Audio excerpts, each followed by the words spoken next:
module, this is the last module that I will be discussing in this video tutorial. Okay, NumPy module, it is a powerful Python library for numerical computing. It is the foundation of many scientific and data-focused Python libraries such as Pandas, SciPy, Scikit-learn. So, just like Pandas module, hindi rin siya third party na kagaya ng statistics module. Ito ay third party type of library din. Na kung saan kailangan muna natin siya install bago natin siya magamit sa Python.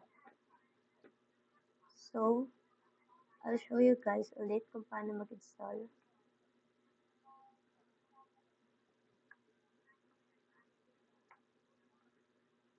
Yan. Space install space type numpy and enter. Ayan, antayin nyo na lang. Yan. Kapag lumabas na yung ganyan, ibig sabihin, naka-install na siya sa'yo. So, bubuksan naman natin ngayon yung idle natin, yung Python. Para makita natin if na-install nga rin ba siya. Just type import numpy. So, gumamit lang ulit kayo ng mas maiksipang variable para hindi na natin kailangan pang i-type si numpy kahit mga 2 letters lang. Let's put ny. Enter. Since nakita na natin to, ibig sabihin, gaya na sinabi ko sa Pandas module, naka-install na rin siya sa Python natin. So, pwede na natin siya magamit and mariread na siya. Kapag gumamit ka ng numpy, hindi mo na kailangan pang mag-type ng ganitong kahaba. Just use this ny.array and ayan na. Ito na agad yun. Going to discuss now the different types of arrays. Type ny zeros. Kapag gusto mo siyang ilagay lang sa loob ng element mo is kung ilang zero sa loob ng element. Halimbawa, gusto mong 6 na zero sa loob ng element. Ayan, array 1, 2, 3, 4, 5, 6. And also, the other type is deny ny ones. Ny ones naman, kung ilang 1 yung gusto mong ilagay sa loob ng array mo.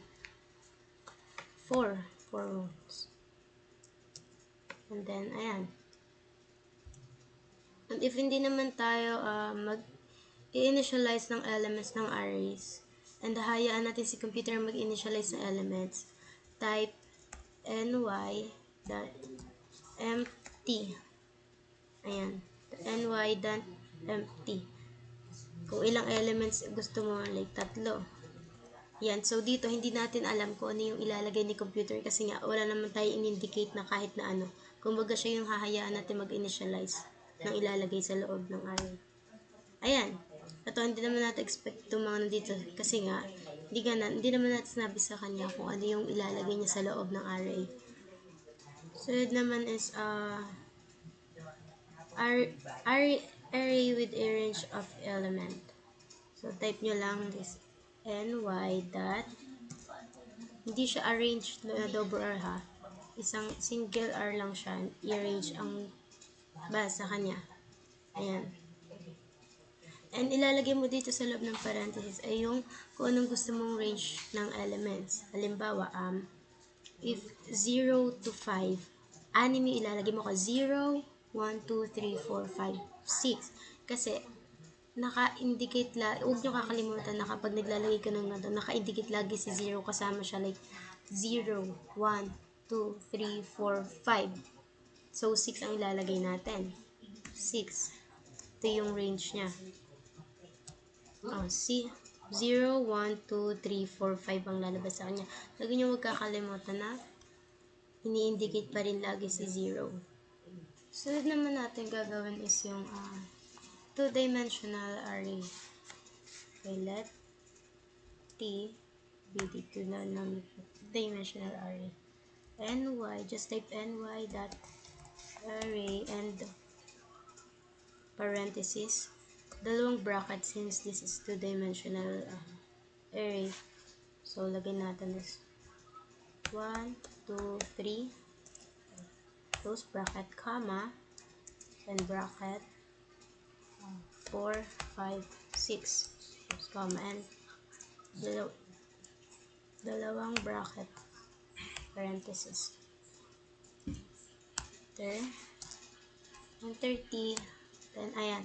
This is also called a matrix, if you're familiar with matrix. Okay, and this one is, we're going to try the third dimensional.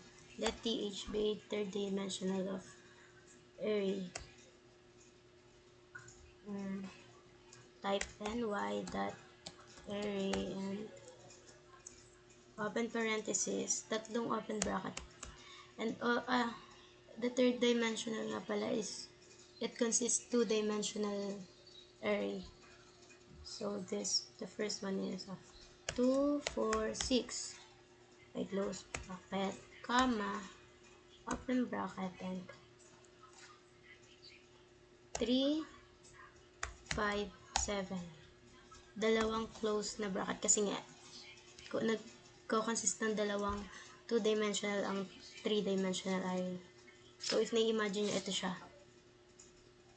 And comma ulit, para naman sa isang dimensional. Dalawang open, and 9, 6, 4. Isang bracket, comma, opening bracket, 8, 4, 1. Bracket, ilan? Tatlo. Okay, and isang parenthesis. Check nyo muna yung mga comma nyo if nalagyan nyo ba ng tama. Ito, tama, comma, tama.